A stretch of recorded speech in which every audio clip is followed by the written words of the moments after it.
महत्त्वाची बातमी समोर येते। शिर्डी पोलीस बंधू अशोक खरातचा ताबा मिळवण्यासाठी उद्या नाशिक न्यायालयात अर्ज दाखल करणार आहेत। राहता न्यायालयाचे समन्स घेऊन पोलीस पथक नाशिककडे रवाना होणार आहेत। एसआयटीच्या ताब्यात असलेल्या खरातवर शिर्डीत शेतकऱ्यांची जमीन व्यवहारात फसवणूक आणि अवैध सावकारीचे गुन्हे दाखल आहेत।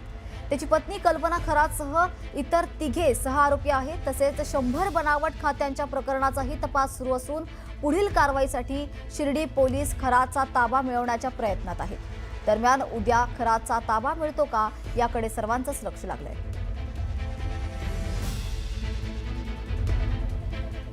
पाहुयात एक सविस्तर बातमी। समता पतसंस्थेचे संस्थापक काका कोटेंच्या अडचणीत वाढ होण्याची शक्यता आहे। कोयटेंना ईडीकडून 10 मे पर्यंत चौकशीसाठी हजर राहण्याचे निर्देश देण्यात आले। तर समता पतसंस्थेत अशोक खरात नॉमिनी असलेली 100 बनावट खाती आहेत। या खात्यांवरून तब्बल 70 कोटींचा व्यवहार झाल्याची माहिती आहे। ईडीकडून या सर्व व्यवहारांची चौकशी सुरू असल्यामुळे ही चौकशी केली जाणार आहे। त्याचबरोबर न्यायालयीन कोठडीत असलेले आरोपी अरविंद बावके आणि किरण सोनावणे यांची देखील ईडीकडून चौकशी होणार असल्याची माहिती सूत्रांकडून देण्यात आली आहे।